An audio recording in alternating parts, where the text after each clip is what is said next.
La Grande-Bretagne horrifiée à son tour par la nouvelle vidéo de décapitation d'un citoyen britannique. C'est la 3e exécution de ce type de l'État islamique qui entend intimider la coalition que mettent en place les États-Unis. En Syrie, les rebelles du front Al-Nosra continuent de gagner du terrain sur le plateau du Golan, secteur stratégique frontalier avec Israël et conquis sur l'armée syrienne d'Assad.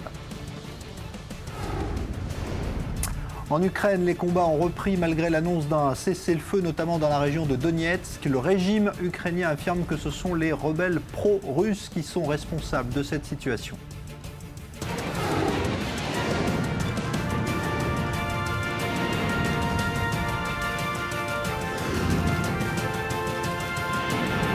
Le Grand Direct, avec Jean-Charles Banou.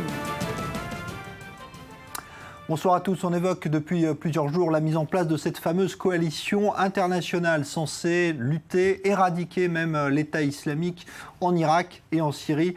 Et aujourd'hui, comme une réponse à cette initiative emmenée par les Américains et à laquelle les Britanniques sont également associés, eh bien cette nouvelle vidéo de décapitation d'un citoyen britannique. Il s'agit de David Haines qui travaillait comme humanitaire justement en Syrie et qui a donc été assassiné, toujours de cette manière extrêmement violente, choquante. On va en parler évidemment longuement avec nos invités. Bonsoir Freddy Ethan, bonsoir. Ambassadeur d'Israël. Bonsoir à vous Emmanuel Navon, professeur de relations internationales à l'université de Tel Aviv. Nous serons également en direct avec nos envoyés spéciaux. Nous serons à Ramallah, puis nous serons à Tel Aviv, à l'université de Tel Aviv, où tout à l'heure, Benjamin Netanyahou a prononcé un discours sur la cybersécurité, la cybermenace. Nous serons avec Elliot Schenberg pour la chaîne anglaise d'i24 News et Maxime Perez pour la chaîne francophone. On en parle évidemment tout de suite.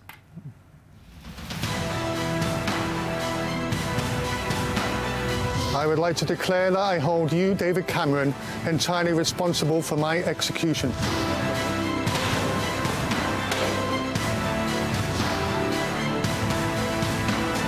This is not about British combat troops on the ground.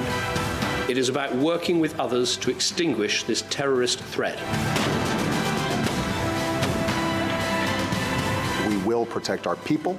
We will stand with partners who defend their countries and rally other nations to meet a common threat.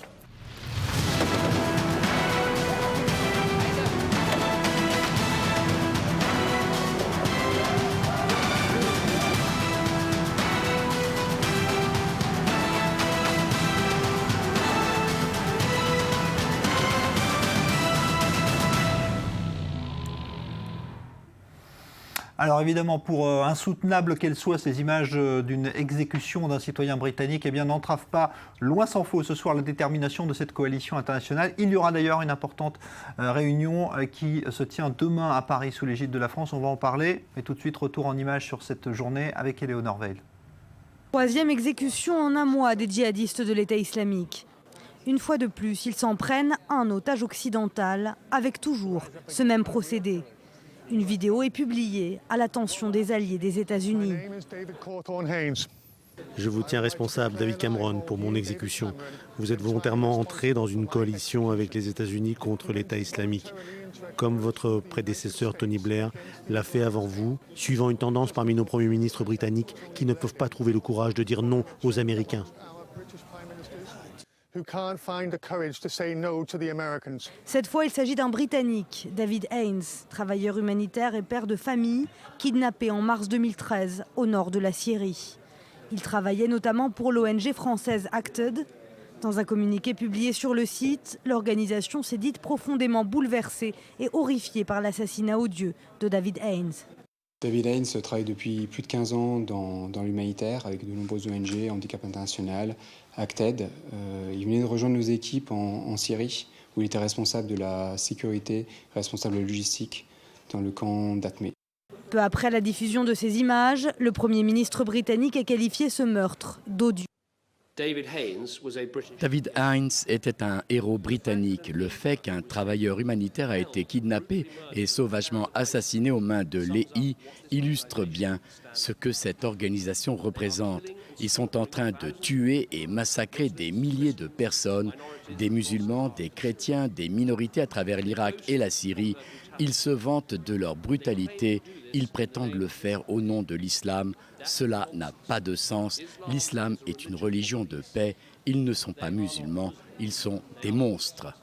Washington et Paris ont également exprimé leur solidarité et leur soutien vers leur allié britannique, la France, en qualifiant l'État islamique d'organisation de la lâcheté et de l'abjection. En attendant, les efforts diplomatiques se multiplient en vue de combattre le groupe radical sunnite. Arrivé à Paris, le secrétaire d'État américain John Kerry doit se rendre ce lundi à la conférence internationale sur l'Irak, aux côtés des autres pays, et afin de consolider une coalition internationale anti-djihadiste. Alors on parlera de cette conférence évidemment qui a lieu demain à Paris dans un instant, mais d'abord Freddy Ethan, un mot sur évidemment cette réponse qui était presque attendue, redoutée du groupe terroriste à la formation de cette coalition. C'est un engrenage dans lequel on est et finalement il n'y a plus d'autre choix aujourd'hui que de les combattre. Sans doute, mais ce qui est frappant, c'est qu'on voit sur le sol syrien un Britannique égorgé par un autre Britannique.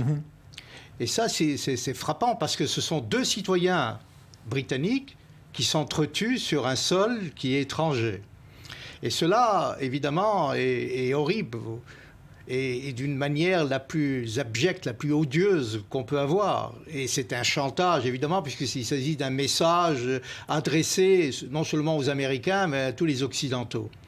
Et là, je crois que nous devons, tous, d'ailleurs Israël contribue à cette coalition pour essayer de détruire, si on peut dire, cet État islamique, cette organisation d'État islamique, Daesh. Mais le problème est effectivement dans cette coalition. Et la coalition a du mal à se former pour plusieurs raisons. On en parlera évidemment. Mais ce qui frappe le plus aussi, c'est la méfiance des pays arabes vis-à-vis des États-Unis. On n'y croit pas beaucoup à Obama. Parce que Obama, aujourd'hui, la faiblesse des États-Unis, le vide qu'il a laissé n'est pas comblé par une autre puissance.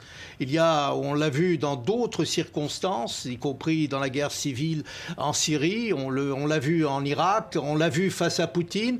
Donc ce sont effectivement une situation intenable à la fois pour les Américains, mais aussi pour les alliés. Vous êtes d'accord, Manuel Navon? C'est vrai que pour l'instant, les pays arabes ne se précipitent pas, on va dire, pour annoncer leur soutien militaire à cette coalition? C'est un fait qu'ils ne se précipitent pas, mais je ne pense pas que ce soit à cause d'une faiblesse perçue des États-Unis, tout simplement parce qu'ils ne se sentent pas faire partie de cette coalition. C'est vrai que l'État islamique d'Irak, du Levant, représente potentiellement une menace pour des pays tels que l'Arabie Saoudite, puisqu'on le sait, ils l'ont déclaré, l'État islamique du Levant a déclaré que sa prochaine cible sera les lieux saints de la Mecque. Mais je ne pense pas que ce soit la raison pour laquelle ils ne se joignent pas à la coalition des États-Unis. C'est pas parce que... une des raisons. Oui, mais je pense que la raison principale est tout simplement parce qu'ils ne se sentent pas faire partie de ce combat. Et lorsque j'entends David Cameron déclarer que d'un côté, la Grande-Bretagne luttera contre l'État islamique du Levant, mais que d'un autre côté, l'islam est une religion de paix, il ne pourra pas gagner cette guerre tant qu'il aura ce langage politiquement correct, parce que l'islam n'est pas une religion de paix. C'est vrai que l'État islamique est une version radicale, extrémiste, fanatique, mais c'est un mouvement islamique, on ne se trompe pas. Et lorsque également les États-Unis parlent, comme l'a fait Obama, ils vont soutenir les djihadistes modérés et pas les djihadistes extrémistes. Qu'est-ce que c'est les djihadistes modérés? Les États-Unis ont soutenu dans le passé, je vous rappelle, les djihadistes contre les Russes en Afghanistan. On a vu comment ils étaient modérés. Donc je crois que tant qu'il n'y aura pas de clarté morale et de langage clair de la part de l'Occident, je ne vois pas comment ils pourront gagner cette guerre. Choc des civilisations pour vous? C'est l'Occident contre... Oui, non, mais il ne faut pas quand même généraliser. L'islam, les musulmans représentent plus d'1 milliard et quelques de cette planète, et donc ce ne sont pas tous des terroristes, et il ne faut pas non plus généraliser. Il y a des pays modérés, sunnites, que nous avons d'ailleurs, Israël a des entretiens, a des contrats, des traités qui a signé avec l'Égypte ou avec la Jordanie et autres. Donc il ne faut pas généraliser et mettre tous sur le banc des accusés, non. Mais il y a une radicalisation qu'il faut combattre. Et cette radicalisation radicalisation, ce fanatisme religieux au nom d'un Allah méchant, puisque c'est un Dieu méchant qui demande ou qui exige d'exécuter ou d'égorger des enfants, de tuer des citoyens innocents et égorger donc comme du bétail. Donc cela est inadmissible et donc l'Occident doit se réveiller de sa torpeur et combattre donc ce fléau. Ouais. Alors on va en parler encore évidemment avec vous, mais on va retrouver justement à Tel Aviv, là où se tenait tout à l'heure une conférence sur la cybersécurité et avec le Premier ministre Benjamin Netanyahou qui a prononcé un discours. Maxime Perez est sur place. Bonsoir Maxime. Le Premier ministre israélien a évoqué justement toutes ces menaces qui planent autour d'Israël et on pense évidemment pas seulement à l'État islamique. Oui, on peut dire qu'on attendait le Premier ministre israélien sur la question de la cyberdéfense qui est un petit peu au cœur de cette conférence, mais on l'a beaucoup plus entendu sur cette question épineuse du budget de la défense qui, vous savez, empoisonne en ce moment le gouvernement israélien avec ces passes d'armes à répétition entre Benjamin Netanyahou et Yair Lapid, son ministre des Finances, qui estime qu'il est impossible d'élever le budget de la défense comme le souhaite Netanyahou, sans faire évidemment, en maintenant une économie saine, et lui prône en l'occurrence un accroissement de la dette de l'État, ce que refuse Netanyahou. Mais Netanyahou ce soir qui persiste et signe et qui dit que face à ces menaces régionales qui plane tout autour d'Israël. Il cite le Hamas dans la bande de Gaza, il cite le Hezbollah, la frontière nord et également bien sûr cette menace, cette nébuleuse djihadiste que constitue aujourd'hui Daesh, cette organisation, l'État islamique. Eh bien lui appelle donc Netanyahou à l'injection de milliards et de milliards de dollars pour renforcer la sécurité d'Israël, pour renforcer évidemment l'armée israélienne dans la perspective de futures confrontation avec ces organisations terroristes, et il considère que cela n'est pas va de pair avec la croissance, une économie saine pour l'armée israélienne. C'est donc quasiment le principal titre qu'il faut retenir ce soir de son discours ici à l'université de Tel Aviv. Benjamin Netanyahou donc qui appelle à de nouveaux investissements massifs dans la sécurité, dans la défense, pour pallier, pour faire face et être éventuellement confronté et répondre à ces menaces tout autour d'Israël. Merci Maxime Perez, donc en direct de l'université de Tel Aviv. On évoquera tout à l'heure avec vous cette fronde donc au sein de l'armée israélienne, c'est un autre sujet, mais revenons donc maintenant à cette coalition et aux difficultés. On voit donc que l'Égypte, effectivement, qui pourrait faire partie quand même de ces pays en première ligne parce qu'il est confronté lui-même à ce terrorisme dans le Sinaï. C'est une méfiance vis-à-vis des Américains qui rejaillit, à votre avis, sur cette coalition ? Dans le cas de l'Égypte, oui. Ouais. La réponse dans le cas de l'Égypte est clairement positive. Il y a un manque de confiance entre Al-Sisi et l'administration Obama. Pour plusieurs raisons. Entre autres, parce que je le rappelle, l'administration Obama, à l'époque, avait lâché le président Moubarak, avait une politique très ambiguë et pas claire du tout vis-à-vis du régime de Morsi. Ensuite, lorsque Morsi est tombé, les États-Unis ont gardé cette politique ambiguë. Et Al-Sisi s'est tourné vers les Russes pour ses fournitures d'armes. Il a perdu confiance effectivement dans les États-Unis. Il continue d'avoir besoin des États-Unis pour l'aide annuelle que les États-Unis fournissent à l'armée égyptienne depuis les accords de Camp David. Mais il y a une méfiance en particulier qui a été renforcée lors de la guerre récente de bordure protectrice, lorsque John Kerry a voulu impliquer le Qatar et la Turquie dans les tentatives de cesser le feu. Et Al-Sisi a senti que les États-Unis lui coupaient l'herbe sous le pied. Et il y a véritablement un manque de confiance entre les deux pays en ce moment. Donc ça, c'est un problème, parce que cette coalition, finalement, risque de ne comporter quasiment que des pays occidentaux. On a vu l'Australie aujourd'hui qui envoie 600 soldats. Non, concernant l'Égypte, je voudrais ajouter deux choses importantes. Notre ambassadeur au Caire a remis ses lettres de créance à Sisi cet après-midi. Donc c'est un geste important pour les relations bilatérales entre les deux pays. Et ça renforce évidemment aussi la coalition et ça renforce le combat contre le terrorisme, puisque l'Égypte vient aujourd'hui, cet après-midi, de tuer 7 djihadistes dans le Sinaï, qui est devenu d'ailleurs une plaque tournante. Très recherché. Oui, très recherché. Donc ils ont été éliminés tout à l'heure. Et donc pour prouver par là qu'il y a un combat inlassable contre le terrorisme.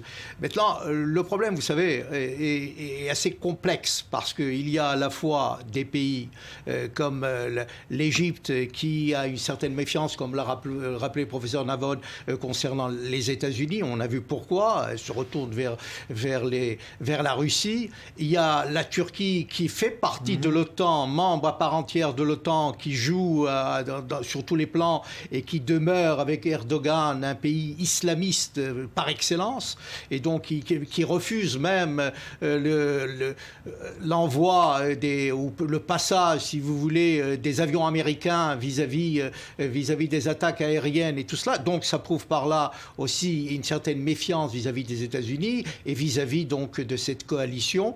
Et il y a évidemment l'Iran. Et l'Iran, comme vous le savez, d'abord demain, l'Iran n'est pas convié parce que les États-Unis se sont opposés à la participation de l'Iran, mais je crois qu'Israël a joué un rôle dans cet aspect-là. Il y a eu une délégation israélienne dirigée par Steinitz qui revient de Washington, et on a effectivement évoqué ce rapprochement on était très inquiet de ce rapprochement entre l'Iran et les États-Unis. Donc aujourd'hui, il y a plus ou moins une certaine compréhension des intérêts israéliens. Ouais, donc il n'y a pas évidemment la Syrie d'Assad non plus dans cette coalition, ça, bon, on peut le comprendre, même si il y aura une coordination forcément pour les frappes qui seront menées en territoire syrien. Et puis il y a le Qatar. Alors le Qatar, lui, aujourd'hui, semble en tout cas faire un geste important, c'est-à-dire de se couper des frères musulmans qu'il a accueillis et parrainés pendant longtemps. Est-ce que c'est un geste suffisamment fort pour vous que le Qatar aujourd'hui cherche à expulser les dirigeants des frères musulmans qui ont trouvé refuge chez lui ? D'abord, le fait que le Qatar ait expulsé certains frères musulmans ne signifie pas qu'il se coupe des frères musulmans. Il veut faire un geste vis-à-vis des États-Unis. Les États-Unis ont signé il y a 2 mois à peu près un accord militaire de 11 milliards de dollars avec le Qatar. Il y a des intérêts militaires et économiques entre les deux pays. Et bien entendu, le Qatar ne peut pas se permettre de brûler les ponts avec les États-Unis lorsque la région traverse une telle crise. Il s'agit plus de gestes, je dirais presque de relations publiques du Qatar vis-à-vis des États-Unis et de la communauté internationale qu'autre chose. Parce que le Qatar n'a pas cessé, à ce que je sache, de financer Al Jazeera, qui est la principale force anti-étatique du Proche-Orient, qui soutient tous les mouvements islamistes. Le Qatar n'a pas cessé de financer les différentes mouvances islamistes de la région, dont le Hamas.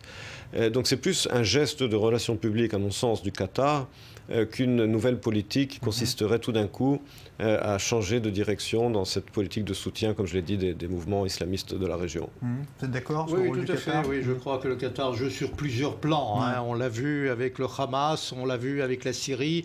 Il change de cap à chaque fois.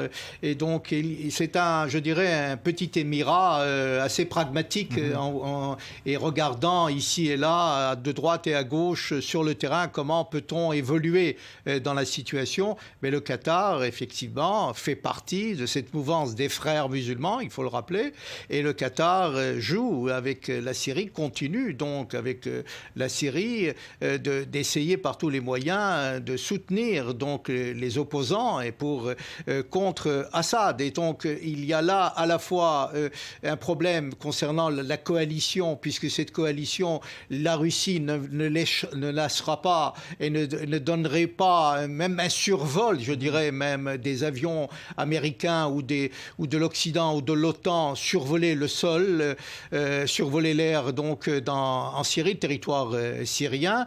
Et il est clair que cela risquerait d'avoir une confrontation aussi avec la Syrie quand on sait la complexité qu'il y a pour résoudre le problème ukrainien, qui est encore plus compliqué. Ouais. Alors tout ça, évidemment, n'est pas très encourageant parce que finalement les jours passent. Bon, on a vu aujourd'hui donc cette nouvelle exécution d'un citoyen britannique. Il y en a un autre qui est en sursis. Qu'est-ce que finalement on peut attendre de cette coalition, parce qu'elle met du temps à se mettre en place et il y a une urgence à agir. C'est vrai que militairement, on se demande pourquoi ça prend autant de temps. D'abord, ce ne sera pas du tout la même coalition que celle qu'avaient formée les États-Unis en 1990-91 dans la première guerre du Golfe. À l'époque, les États-Unis avaient été capables de former une coalition pour plusieurs raisons. D'abord, il y avait une invasion d'un pays arabe par un pays arabe. Il y avait là une violation flagrante de la Charte des Nations Unies du droit international. C'était également la fin de la guerre froide et les États-Unis étaient en position prépondérante avec une Union soviétique en retrait et la perte du soutien soviétique pour des pays comme l'Irak, la Syrie et autres. Donc c'est cela qui avait permis aux États-Unis effectivement de former cette coalition avec des pays arabes. Aujourd'hui, le monde est un monde complètement différent. Nous sommes en 2014, il n'y a pas là d'invasion d'un pays par un autre. Il y a une menace sur un pays qui implose déjà depuis plusieurs années, qui est l'Irak. La plupart des pays arabes se disent que finalement ce sont les États-Unis qui ont créé ce problème, c'est à eux de le résoudre eux-mêmes. En ce qui concerne la Russie, sa politique est beaucoup plus confrontationnelle aujourd'hui qu'elle l'était en 91. Poutine a même eu le culot de dire que les frappes aériennes américaines étaient illégales, n'est-ce pas, en droit international. C'est lui qui nous parle maintenant de l'égalité. Donc le soutien de la Russie n'est pas là. Des pays arabes, ils sentent effectivement, comme on l'a dit, que les États-Unis sont responsables de cette situation, à eux de la réparer. Les États-Unis eux-mêmes parlent uniquement de frappes aériennes. Quels sont les pays aujourd'hui qui ont des capacités technologiques et logistiques de faire des frappes aériennes, si ce n'est les pays occidentaux? Donc les États-Unis se retrouvent avec les Britanniques, peut-être avec les Français également, sans doute, d'autres pays anglo-saxons. Mais les pays arabes n'ont pas, comme les anglo-saxons disent, ils n'ont pas de chien dans cette bataille. Et ils n'ont pas la capacité technologique surtout de participer à une telle guerre. Ouais. C'est un risque diplomatique ou pas, à votre avis, que les pays arabes soient si peu... Vous savez, quand Obama dit au départ « je n'ai pas de stratégie » et puis essaye de former une coalition aujourd'hui, ce zigzag dans la politique et dans la diplomatie américaine risque, en fin de compte, de vouer à l'échec. Il faut comprendre aussi que les Américains ne peuvent pas se permettre seulement de lancer des opérations ou des raids aériens. Cela ne marchera pas puisqu'on sait très bien que l'État islamique, le Daesh, se véhicule dans des camionnettes et on peut plus ou moins les repérer, mais il est très difficile parce qu'ils vont utiliser les mêmes boucliers humains avec des enfants et des femmes et pour prouver par là que dans ces conditions-là, il y aura évidemment des dégâts collatéraux et des victimes innocentes qui seront évidemment les premiers dans ce contexte qui est très très très difficile. Alors que faire? Obama dit c'est un combat de longue haleine et ça prendra quelques années. Quelques années, vous savez, au Proche-Orient, quelques années, c'est beaucoup. Et donc, s'il n'y a pas une fermeté, une détermination avec une stratégie très claire, l'État islamique continuera. Il ne faut pas oublier aussi que cet État islamique est bien structuré, contrairement à Al-Qaïda ou contrairement à d'autres organisations terroristes. Daesh est structuré de la manière comme une armée, comme un État. Il a un pouvoir, il a un calife, il a des gouverneurs, il a des ministres, il a un conseiller de guerre, il a une propagande. On l'a vu avec le service d'information médiatique, sur le plan médiatique, et c'est là qui change et qui donne un atout considérable à cette organisation. Et en plus, quand on égorge des citoyens innocents et des otages, cela, évidemment, a un impact considérable sur l'opinion internationale. Alors justement, on va écouter quelques réactions, mais recueillies en Israël, auprès de citoyens israéliens sur ces vidéos qui évidemment choquent beaucoup l'opinion. On avait même vu qu'au Liban, certains se sont inspirés pour créer de fausses vidéos de menaces mettant en scène parfois des enfants, donc quelque chose d'absolument abject. Mais quelle image cela crée-t-il justement dans l'opinion? Est-ce qu'on a l'impression qu'aujourd'hui la coalition va pouvoir mettre fin aux agissements et notamment à la diffusion de ces vidéos de l'État islamique montrant l'exécution de personnes? Écoutez ces quelques réactions recueillies aujourd'hui à Tel Aviv. On écoute. Je pense que ces pays doivent s'unir le plus vite possible contre cette menace afin de pouvoir l'éradiquer. La coalition doit lutter contre eux, elle doit les éliminer autant que possible. Mais il faut comprendre que ce n'est pas qu'ici, ça commence déjà en Europe et chez nous aussi. Après qu'Obama ait abandonné le Moyen-Orient et ses alliés, difficile de voir comment ils peuvent lui faire confiance dans un projet d'une telle ampleur. Je ne pense pas qu'aujourd'hui on puisse unir nos forces et créer une coalition internationale. C'est un rêve irréalisable à mon avis. Ce ne sont pas juste des extrémistes, on ne sait pas vraiment qui ils sont, ni ce qu'ils font. Il faut leur laisser une chance, voir ce qu'ils veulent faire par la suite. Voilà la réaction donc recueillie aujourd'hui à Tel Aviv. Alors demain, il nous reste quelques minutes pour en parler, mais il y a cette réunion à Paris, donc sous l'égide de la France, une conférence internationale. C'est un peu, là ça prend des proportions qui sont assez étonnantes parce qu'il y a le terrain d'un côté, cette conférence de l'autre. Qu'est-ce qu'on en attend, Emmanuel Navon, selon vous, de cette conférence demain à Paris? Qu'est-ce qu'elle va apporter de plus? À mon avis, pas grand-chose. Ce n'est pas une conférence internationale qui va résoudre le problème. Je pense que la France essaie simplement de se montrer présente sur la scène internationale, mais ce qui va déterminer le développement des événements, c'est une intervention militaire telle que Obama l'a annoncé, telle que David Cameron a dit qu'il allait la joindre. La France, je vous rappelle, a également voulu inviter à l'origine également l'Iran à cette conférence, ce qui est quand même assez aberrant. Inviter le pyromane du quartier pour éteindre le feu au lieu des pompiers, c'est quand même quelque chose qui, et je reviens à ce que je disais tout à l'heure, lorsque David Cameron dit que l'islam est une religion de paix, lorsque la France invite l'Iran à une conférence pour mettre fin à la menace de Daesh au Proche-Orient, il y a là un véritable problème d'un manque de clarté morale, un problème de politiquement correct qui fait vraiment douter de la capacité de l'Occident à gagner cette guerre. Le problème n'est pas pris par le bon bout, à votre avis ?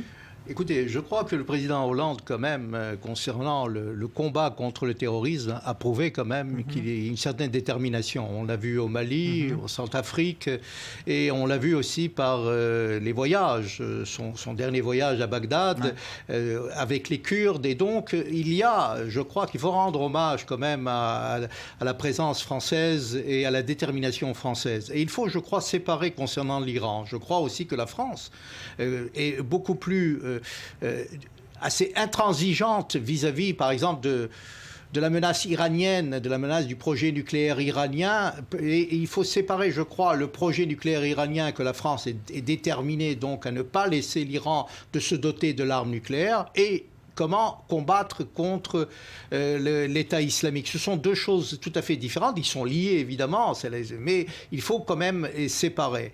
Et il est clair que l'Amérique a raison, Israël aussi a raison. Et effectivement, on ne voit pas comment l'Iran pourrait combattre, bien qu'elle est chiite, pourrait combattre et ne pas tirer profit de tout cela, puisque l'Iran, je vous le rappelle, par le Hezbollah, soutient le régime d'Assad. Voilà, et le Hezbollah qui menace toujours Israël, comme l'a laissé clairement entendre aujourd'hui un dirigeant de l'armée israélienne parlant d'une menace toujours importante à cette frontière nord.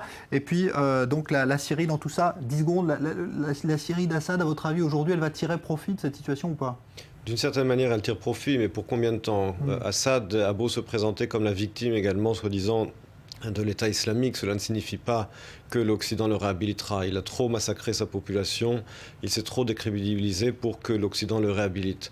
Ses jours sont comptés, bien qu'il soit menacé également par l'État islamique. Bon, d'accord, 10 secondes. Oui, je suis d'accord, mais les jours ne sont pas comptés encore, parce qu'on a dit ça il y a plusieurs années, et Assad est toujours au pouvoir. C'est vrai, il fait toujours de la résistance, même si on y reviendra dans un instant. Dans le Golan, ça ne se passe pas très bien. Merci Freddy Ettal, merci Emmanuel Navon. Dans un instant, suite du journal, on parlera justement de la situation en Syrie et des combats à la frontière avec Israël sur le plateau du Golan. Restez avec nous, suite du Grand Direct dans un instant.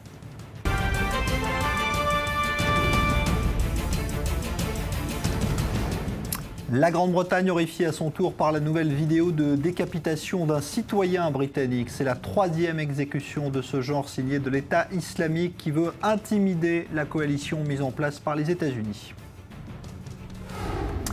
En Syrie, les rebelles du Front al-Nosra continuent de gagner du terrain sur le plateau du Golan, secteur clé pris à l'armée syrienne et à la frontière avec Israël. On y revient dans une seconde.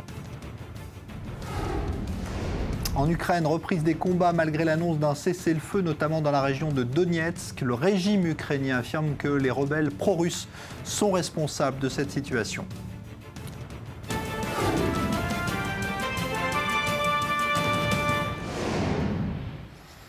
En attendant d'être le théâtre de bombardements attendus de la part de la coalition, la Syrie reste toujours sous le feu des combats entre rebelles et armée d'Assad. Dans le Golan notamment, où le Front al-Nosra, proche d'Al-Qaïda, a réalisé de nouvelles avancées sur l'armée syrienne, accentuant un peu plus la partition probable du pays. Léa Berdugo. Le régime syrien perd du terrain. Selon l'Observatoire syrien des droits de l'homme, les combattants rebelles, dont ceux du Front al-Nosra, seraient en passe de prendre le contrôle de la province de Quneitra, une région stratégique qui s'étend de la frontière avec la Jordanie jusqu'au nord du plateau du Golan. Pourquoi si stratégique? L'enjeu pour les islamistes est de rejoindre la capitale syrienne, une éventualité qui pourrait se produire si les rebelles prennent le contrôle de la route de Damas, allant jusqu'aux abords de la capitale. Cette route étant située au nord de cette province de Quneitra. Selon l'OSDH, cette région pourrait devenir la deuxième province hors de portée du régime. Depuis fin août, les rebelles ont pris le contrôle de plusieurs zones de Quneitra, dont le passage entre le Golan syrien et la partie annexée par Israël en 1981. Selon l'OSDH, le régime aurait perdu 80% des villages de la province de Quneitra. Et cette progression des rebelles est graduelle. Les djihadistes de l'État islamique, rivaux d'Al-Nosra, contrôlent déjà la province de Raqqa. Ils possèdent également une grande partie de la province d'Alep et de celle de Deir ez-Zor, où samedi, des raids de l'armée syrienne ont tué au moins 17 combattants de l'État islamique. Cette avancée des rebelles est très inquiétante pour le régime syrien, un gouvernement dont veut absolument se désolidariser John Kerry. Même si la communauté internationale et Bachar el-Assad ont un ennemi commun, le secrétaire d'État américain a réaffirmé qu'il n'y aurait pas de coordination avec Damas pour des frappes américaines contre l'État islamique en Syrie. Une lettre ouverte de contestation suscite une vive polémique en Israël. Elle émane de réservistes de l'unité d'élite du renseignement militaire, l'unité 8200.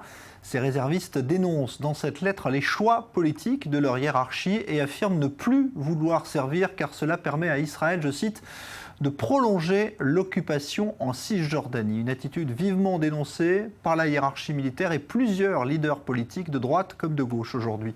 Maxime Pérez. L'armée israélienne contre-attaque. Près de 200 soldats et officiers de la prestigieuse unité 8200 ont décidé de réagir à la démarche de leurs anciens collègues, devenus objecteurs de conscience après avoir exprimé la semaine dernière leur refus de servir comme réservistes dans les rangs de Tsahal. À leur tour, dans une lettre, ces membres du renseignement militaire israélien expriment leur rejet et leur honte de tout appel à l'insubordination. Au nom de leur unité et de ses valeurs, ils disent par ailleurs s'opposer à l'instrumentalisation du service militaire, véritable emblème national, à des fins politiques. Une réaction qui fait suite à une cascade de condamnations, y compris au sommet du gouvernement israélien. L'unité 8200 défend l'existence d'Israël et rien d'autre. Cette tentative de lui nuire et de porter atteinte à son travail, à travers un appel au refus du service militaire et des allégations qui sont aux antipodes des valeurs de cette unité et de notre peuple, participe de manière détestable à cette campagne de délégitimation menée contre Israël et son armée à travers le monde. Dans un communiqué, l'armée israélienne a indiqué ne pas compter en rester là. Des sanctions judiciaires extrêmement lourdes pourraient être prises contre les 43 anciens militaires de l'unité 8200, une unité d'élite dont les membres, secret défense oblige, sont théoriquement tenus de respecter un code de déontologie strict des années après la fin de leur mission sous les drapeaux. C'est tout à fait illégitime. Ils font quelque chose d'hors la loi.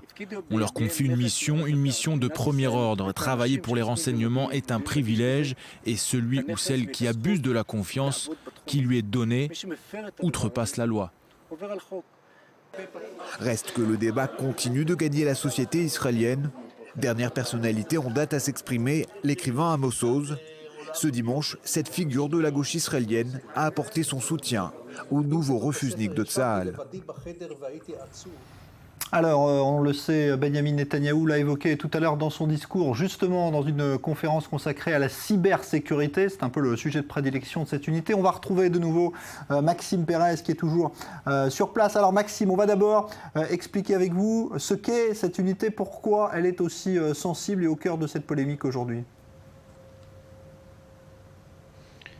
Oui, je crois qu'on peut expliquer cette polémique par le prestige qu'incarne cette unité de renseignement militaire, cette unité 8200, presque le saint des saints de Tsahal, réservé à l'élite de la nation, dont les membres sont détectés dès le plus jeune âge, au lycée, au moment du bac, pour ensuite être entraînés dans des formations extrêmement longues, extrêmement intensives et extrêmement aussi coûteuses pour l'armée israélienne qui mise véritablement sur cette jeunesse qui, par la suite, est employée dans les industries de pointe israéliennes, du high-tech, dans le complexe industrialo-militaire israélien. Et de cela, finalement, cette colère, ce sentiment de trahison qui est apparu suite à la publication de cette lettre de soldats et d'officiers de l'unité 8200.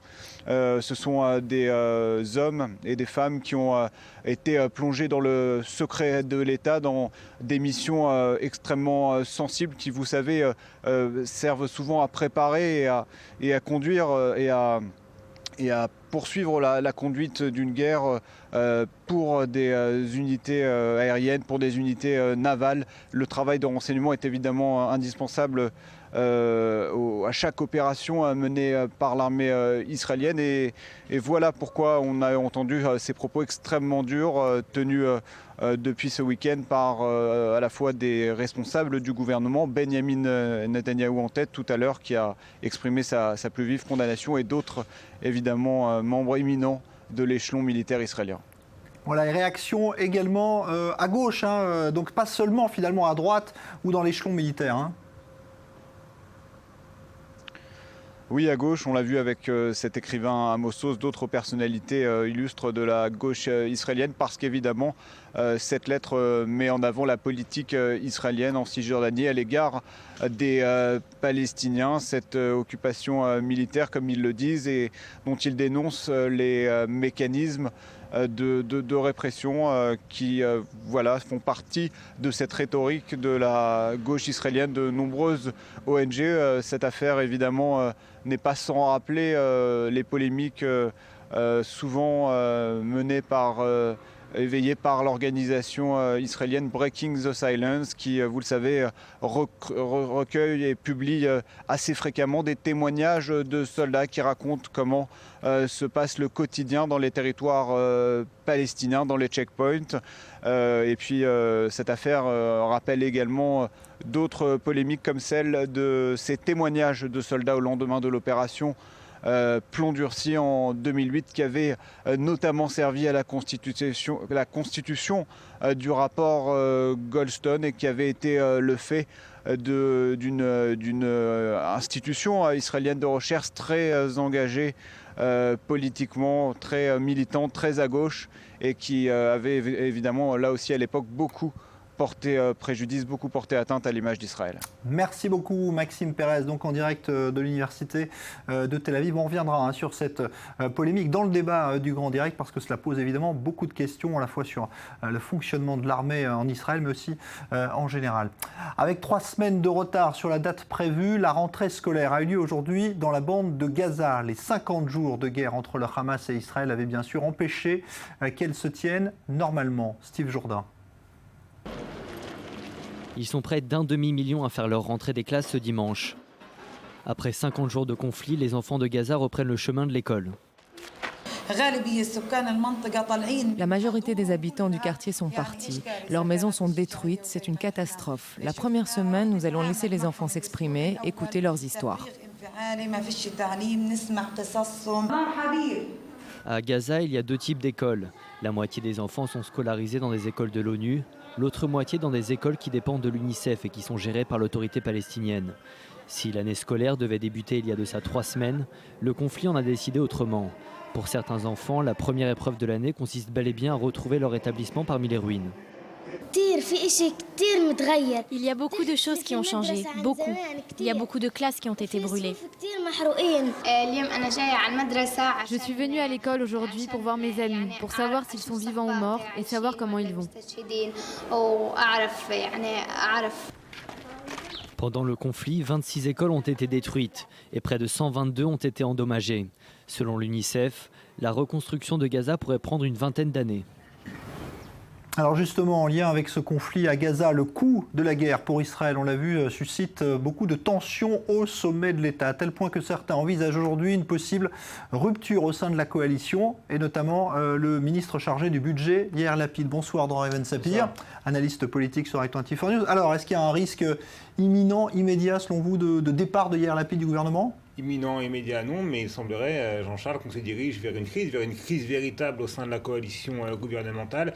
Et Yair Lapid a rencontré aujourd'hui Binyamin Netanyahou, donc le ministre des Finances, Yair Lapid. Il était accompagné par la gouverneure de la Banque centrale d'Israël, Madame Karnit Flug, et Lapid a présenté son projet de budget, un projet de budget qui ne prévoit pas les augmentations drastiques réclamées par le budget de la défense, à la suite donc de l'opération bordure protectrice dans la bande de Gaza, et dans un contexte où on parle de plus en plus de menaces venant cette fois du Nord et du Hezbollah. Binyamin Netanyahou l'a dit tout à l'heure, il est prêt à accepter une partie des demandes de rallonge budgétaire qui viennent de l'armée, qui viennent des forces de défense. Binyamin Netanyahou, on sait, est quelqu'un de très peu dépensier en ce qui concerne le budget de l'État. Par contre, pour le budget de la défense de l'État, il est prêt à se montrer très généreux. Et là, Lapid n'est pas vraiment d'accord, à moins que l'on augmente le déficit de l'État. Et de cela, ni Netanyahou, ni Madame la gouverneure de la Banque centrale ne veulent entendre parler. Par conséquent, il y a une crise. Cette rencontre n'a abouti à rien. On peut effectivement imaginer qu'on se dirige vers une crise gouvernementale parce que Yair Lapid ne veut pas être associé à un nouveau budget d'austérité. Ce serait très malvenu pour sa cote de popularité qui est déjà en forte baisse depuis déjà plusieurs mois. Alors justement, est-ce qu'on peut imaginer qu'il joue aussi sa carte personnelle, Lapid, dans cette crise et qu'il essaie justement de se présenter comme une alternative à Netanyahou? Très certainement. Encore une fois, Yair Lapid ne veut pas, à nouveau, comme c'était le cas l'an dernier, présenter un budget d'austérité à ces mêmes classes moyennes dont il s'était voulu, au cours des dernières élections, le champion. Or, le dernier budget, le budget de l'an dernier, était un budget de rigueur, un budget de coupure budgétaire, un budget de hausse d'impôts. Et Yair Lapid ne veut pas être associé à un nouveau budget. Il considère probablement que ce serait fatal pour son image de marque, pour son image de champion, encore une fois, des classes moyennes. Alors, il est peut-être qu'il l'envisagerait effectivement, à la faveur de cette crise autour du budget de la défense, de quitter le gouvernement. Et là, bien évidemment, si il quitte le gouvernement, il y a deux scénarios possibles. Le premier, c'est que Binyamin Netanyahou parvient à constituer une coalition gouvernementale alternative, à faire rentrer les partis orthodoxes pour compenser le départ du parti de Yair Lapid et de ses 19 sièges. Et dans cette figure, Lapid deviendrait le chef de l'opposition parlementaire à la place du travailliste Herzog, ce qui lui donnerait une stature beaucoup plus confortable de son point de vue. Deuxième scénario, le plus radical, le plus extrémiste en quelque sorte, Binyamin Netanyahou ne parvient pas à rassembler une coalition avec les ultra-orthodoxes. Et une coalition avec les ultra-orthodoxes, du point de vue de Binyamin Netanyahou, ce ne serait pas confortable, parce que ce serait une coalition étroite.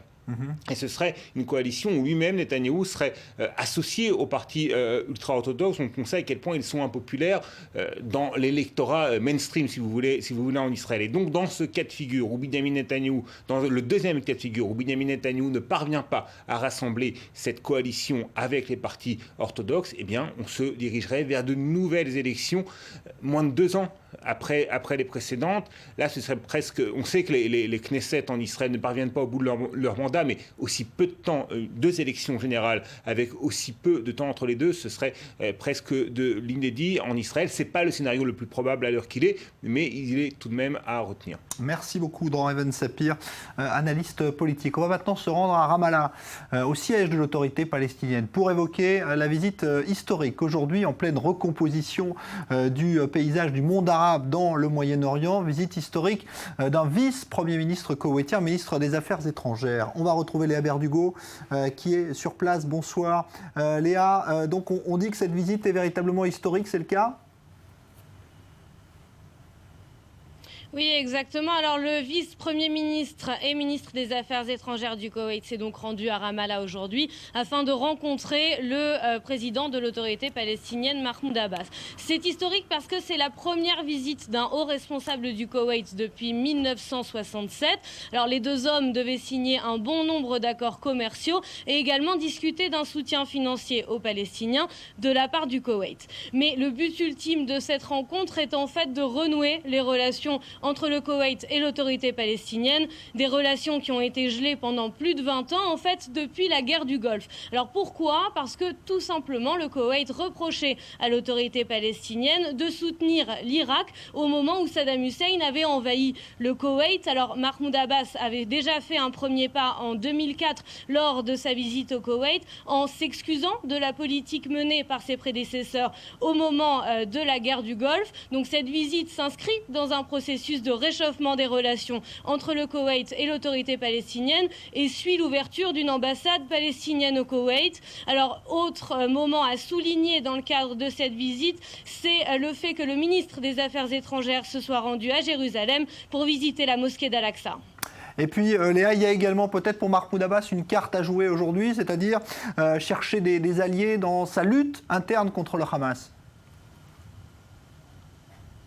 Exactement, on peut se demander si Mahmoud Abbas ne tente pas là de rallier le Koweït à sa cause dans le cadre des récentes tensions entre le Fatah et le Hamas. Des tensions qui ont été exacerbées ces derniers temps, notamment lors de la menace de Mahmoud Abbas de mettre un terme au gouvernement d'unité nationale entre les deux mouvements palestiniens et lorsqu'il a accusé le Hamas de mener un gouvernement parallèle au sein de la bande de Gaza, ce que le mouvement islamiste a toujours nié et qu'il continue de nier aujourd'hui. C'est donc avec des desseins pacificateurs que le ministre des Affaires étrangères et vice-premier ministre du Koweït vient donc à Ramallah aujourd'hui. Le sous-secrétaire d'État des Affaires étrangères a déclaré que ce devait être un sujet de discussion, ce qu'a confirmé l'agence officielle Kuna, qui a déclaré que le ministre des Affaires étrangères du Koweït, eh bien, l'un des buts principaux de sa visite était de réconcilier les frères palestiniens.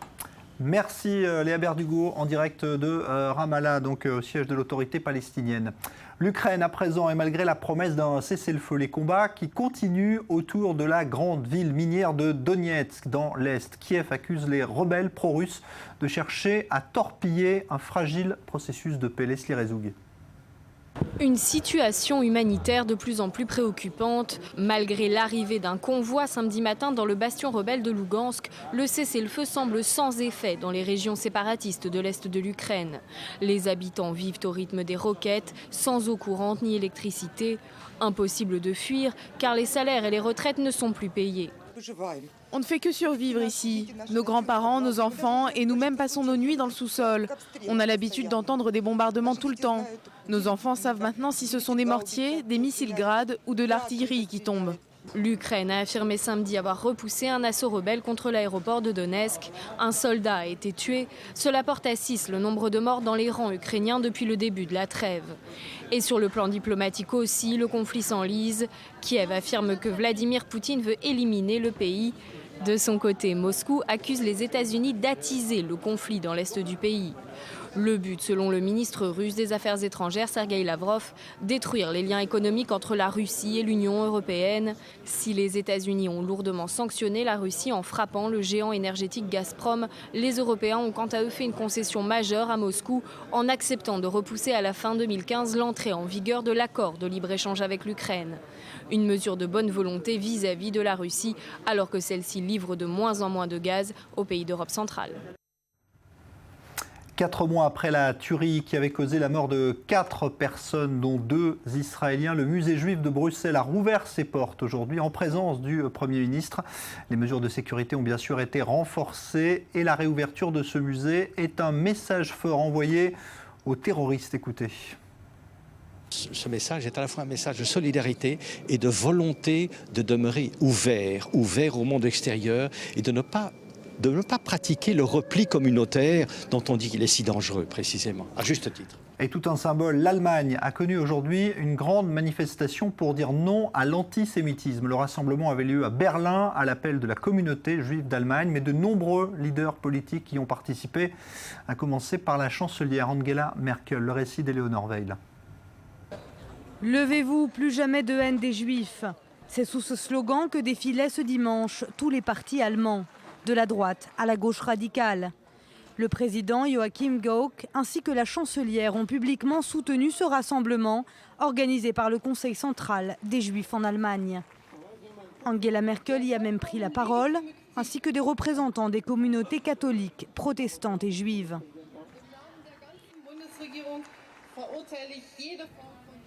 Au nom du gouvernement allemand, je condamne toutes les formes d'antisémitisme en Allemagne et en Europe. Je n'accepte aucun type de message ou d'attaque antisémite, quel qu'il soit, et pas non plus les messages diffusés au cours des manifestations pro-palestiniennes, déguisés en pseudo-critique de la politique de l'État d'Israël, mais en fait, ils ne sont que l'expression de la haine des Juifs.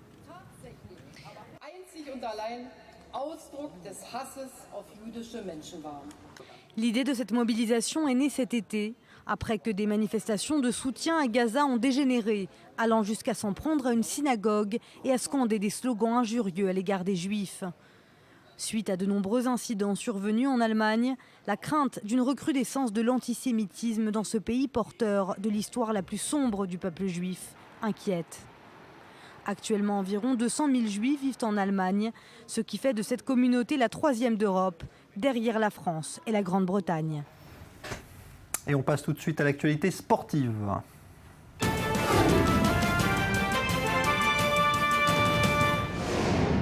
Le sport avec Valérie Pérez. Bonsoir Valérie. Bonsoir Jean-Charles. Alors, un week-end qui a été très chargé. On va commencer par le tennis parce qu'on a une belle affiche pour la finale de la Coupe Davis. Vous avez raison, Roger Federer qui n'a pas fait dans le détail et qui a donc éliminé son adversaire Fabio Fognini en 3-7, 6-2, 6-3, 7-6. Il faut dire que Fognini a eu un petit peu mal quand même à entrer dans ce match. Le Suisse donc qui est venu défier ce joueur. Et donc la France sera l'adversaire de la Suisse pour la finale de la Coupe Davis. Je vous rappelle que la France était qualifiée face à la République tchèque. On a vu des joueurs français très épanouis. C'est la deuxième fois dans leur histoire que les Suisses arrivent à ce stade de la compétition. La première fois, c'était en 1992, mais les Suisses arrivaient en outsider, c'est-à-dire qu'ils devaient défier la grande équipe, la Dream Team américaine, avec Pete Sampras, avec Agassi, avec Courier, avec McEnroe. Mais cette fois-ci, la Suisse a une vraie carte à jouer. Jean-Charles, ça ne sera pas du tout la même donne. Donc la qualification de la France, c'est acté. L'adversaire est connu, c'est la Suisse. Et pourtant, tout n'est pas complètement réglé. Ouais. Où va avoir lieu le match ? Eh bien, écoutez, a priori, ça va avoir lieu à Lille, puisque le LOSC devrait délocaliser sa rencontre contre Évian. On rappelle que Bercy donc ça va est en travaux. Un grand public autour. Là. Ça va être une belle ambiance, ouais. Absolument. Alors, la finale de rêve, ce serait quoi ? Gasquet Tsonga contre Federer, Wawrinka. En tous les cas, ça nous promet du beau tennis et c'est en novembre prochain. Il faudra voir la surface aussi que vont choisir les Français. Ça ne va pas être simple contre les Suisses et notamment Federer. Alors, on parle de basket maintenant, Valérie, puisque les Français ont réussi une belle sortie de ce Ils ont arraché au courage cette médaille de bronze lors de cette Coupe du Monde messieurs de basket. C'était ce samedi, c'était à Madrid. Les Blancs ont fait preuve de beaucoup de cran, beaucoup d'abnégation pour la décrocher, pour l'enlever, cette médaille qui fait suite au titre de champion d'Europe il y a un an. Le meilleur résultat de la France à ce mondial, c'est en 1954. Ils étaient arrivés 4e, donc vous voyez qu'il y a beaucoup de progrès qui ont été faits. Et ça vient conclure un très beau mondial. Vous avez raison, après l'élimination de l'Espagne en quart de finale. Alors ce soir, c'est la finale de ce mondial avec l'équipe favorite, les États-Unis, qui vont affronter la Serbie. Prudence quand même contre la Serbie, qui ont éliminé coup pour coup le Brésil puis la France en demi-finale. Mais on voit mal les États-Unis rater cette finale de ce mondial. Ouais, en tout cas, c'est vrai que c'est une très très belle équipe de Serbie qui avait battu les Français. Merci à Valérie Pérez. On parlera dans votre magazine des sports, évidemment, dans les jours à venir, de la déconvenue du Real Madrid en Espagne. Ça va pas bien. Et puis par contre, du très bon départ de Manchester United, enfin aujourd'hui, avec une superbe victoire contre Queen's Park Rangers. Merci à vous. Culture, tout de suite.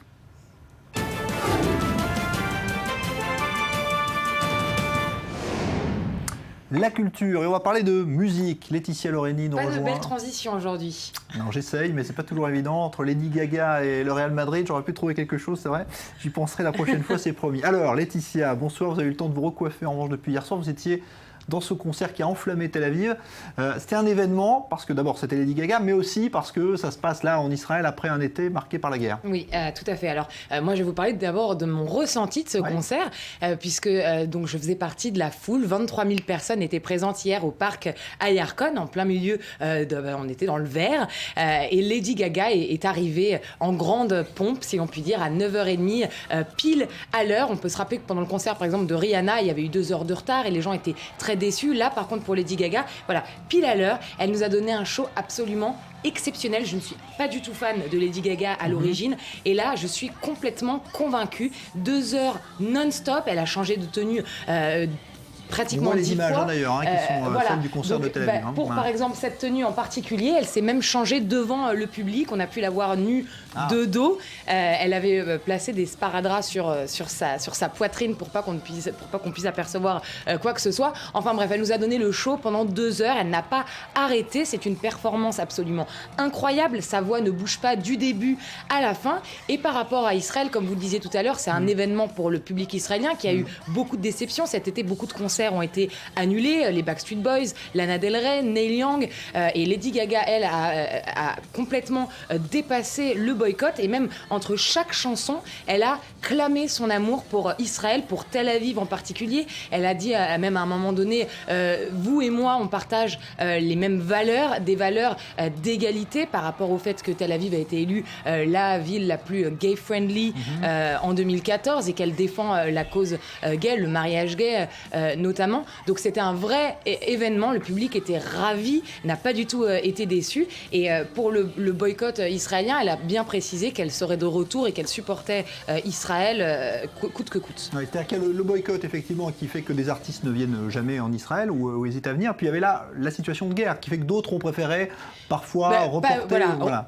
Alors ils disent qu'ils reportent. Beaucoup d'artistes disent qu'ils reportent. Il n'y a pas encore de date de prévue. On sait que pour les Backstreet Boys, oui, ça sera reporté à l'été prochain. Pour Lana Del Rey, on ne sait pas. Donc je pense qu'il y a des artistes qui ont peut-être un petit peu peur de se mouiller, d'exprimer leur opinion. En tout cas, elle a bien exprimé son opinion. Elle l'a fait même avant d'arriver à Tel Aviv. Elle a commencé à poster pas mal de photos. Dès qu'elle atterrit à Tel Aviv, elle a bien fait son coup marketing en descendant avec une magnifique robe Versace ou Cavalli, pardon, pour faire le buzz. Et après, elle a posté des photos depuis son hôtel en disant que les lumières de Tel Aviv paraissaient comme des diamants, qu'elle était ravie d'être de retour et qu'elle assumait. Elle était aujourd'hui au mur à Jérusalem, comme avait fait Justin Timberlake aussi, qui lui aussi avait dépassé le boycott. Et ben voilà, merci beaucoup, c'est bien de le signaler. Merci Laetitia Loreni. Dans un instant, le débat du Grand Direct. On viendra sur cette polémique au sein de l'armée israélienne, des réservistes qui dénoncent le climat politique en Cisjordanie et qui refusent et qui appellent en tout cas certains à ne plus servir dans une unité d'élite. C'est très rare. Eh bien, on va en reparler dans un instant. Est-ce légitime ou pas? On vous a demandé votre avis. On aura les résultats justement de la question du jour à ce propos. Restez avec nous. On revient juste après une petite pause. À tout de suite.